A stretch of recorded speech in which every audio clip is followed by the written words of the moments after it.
Welcome. My guests today include Phil Attridge, political ranter, Ian McGill of Tory Hoose. Sure, yeah. And probably a bit of a ranter. Occasionally rant. And also a political ranter. Phil, performances today. What about Bomber Bailey? No, not Bomber Bailey, sorry. Jackie Bailey. No, you got that, Joanne. Oh, Jimmy Long. No. Well, there was no trace of it of Frankie. Yeah, she was fine. Anyway, she was actually very good, very measured today, I thought. Caught Salmond actually unawares. I think there was no trace. She actually did it quite measured. The presentation was very good and persistent. I'll give you the score in a minute. I thought Ruth will revisit him again with 11th. Again, she's always good presentation. And of course, and it was sad we never had Roy today as well. But there were other people, like particularly Jackie Bailey. Just going on to Jackie, I know she's not the leader, but they brought her in as a main bit, where she just that hypocritical bit they do about what about the supermarket profits, and when they voted against it the last time. But on the score, I think I need to give Joanne, just because she kept her head, didn't look anything like Jimmy Cranky, I'll give her an 8 this week. Ooh, and that's impressive. Yeah, well, from 6 last week. And Ruth,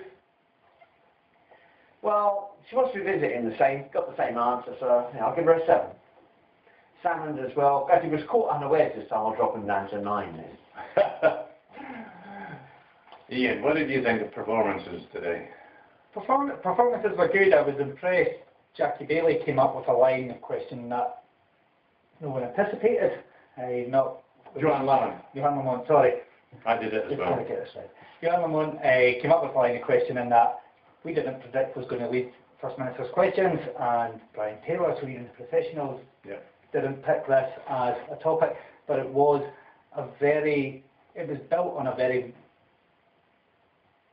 important failure in the system in Scotland there. So I was impressed with how she went. Alex Salmond obviously handled it very well, but he went back to some of the stock and trade stuff. It's not me, and if you're criticising me, you're criticising hard-working civil servants here. And these guys are working very hard, and don't go criticising the hard-working civil servants there. And I thought she was very good. She came back on.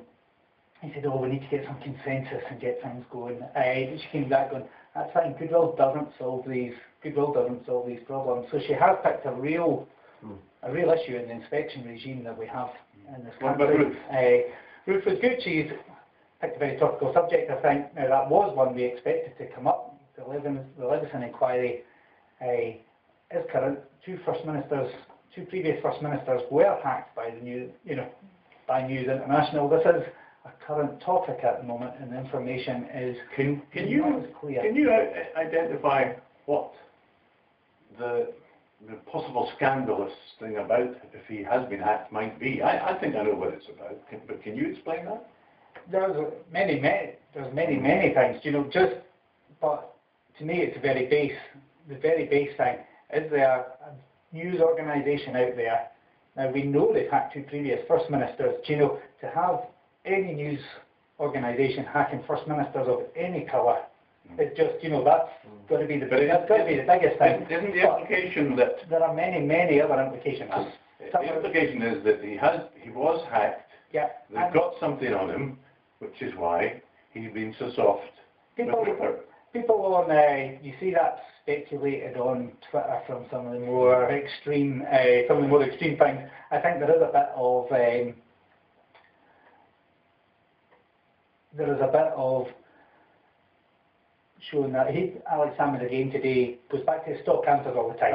He developed this, I'm a statesman. Yes, I'm a statesman, we want consensus. But he's got stock answers. So if people say, is your relationship with Murdoch proper or improper? He says, look at your relationships with Tony Blair, Gordon Brown, David Cameron, look at these. Now he doesn't comment about his relationship with Rupert Murdoch because he's not Gordon Brown, Tony Blair, David Cameron. So an issue is painting good. Gordon Brown, David Cameron, Tony Blair, all these guys have said, yes, our relationships were not as they should have been. Should we give? And we should, and there's still, you know, What about giving them a score? What about giving all three of them a score then?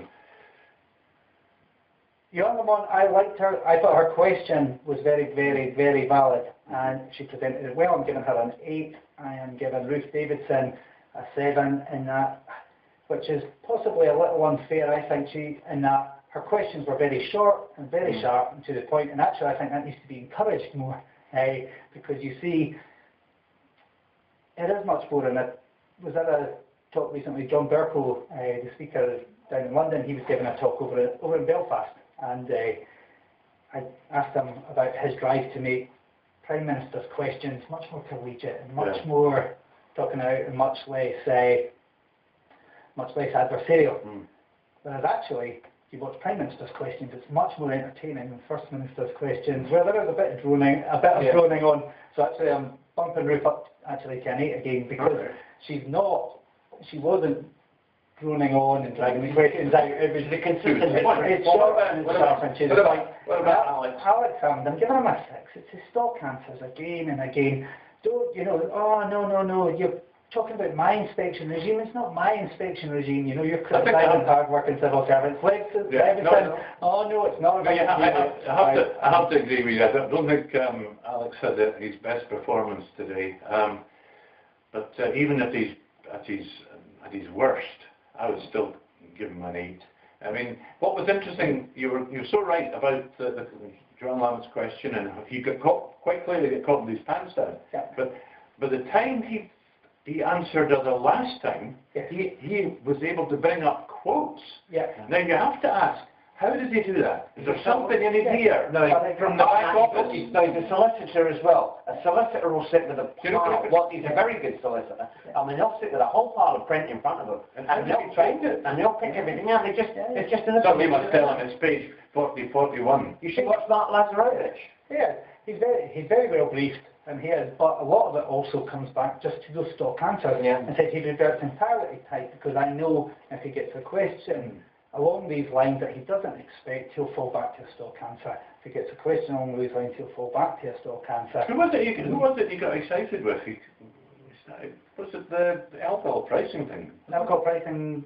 Yeah, he started getting all quite excited at that. After being statesman-like started. But that was really such a stupid own goal from Jackie Bailey. I mean, that whole bit about that. I mean, it's just, again, the way he batters it back, it's like they have no joined-up thinking. They don't get, basically, if the SNP say yes, we say no. If they say no, we say yes. And it's rather pathetic and wearing.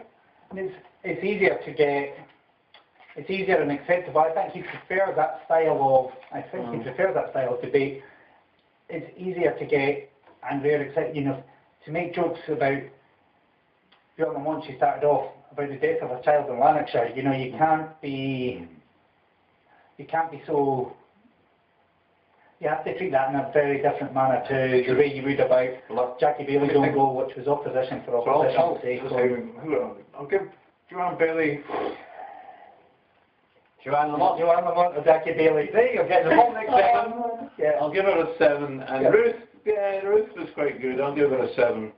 I have to say, was Margot MacDonald, had she been off ill, or did they welcome her back? She is ill. Oh, no, she's ill, but did they kind of welcome her back or something now? I wasn't sure if they were just welcoming her back to First Minister's questions, where she's not had a question in a while, or whether she's been off. She did ask a good question, right enough. But then, apart from that, should we not be looking more towards Scandinavia, is what she was saying, rather than... Yeah. And should we join in the slightly basket-looking case? Should we join Leslie Riddick on that campaign soon? Well, look, thank you very much, gentlemen. It's been short and sweet, and a special welcome to Ian McGill here for turning up today. Thanks. And thank you, Phil. Yeah. Goodbye.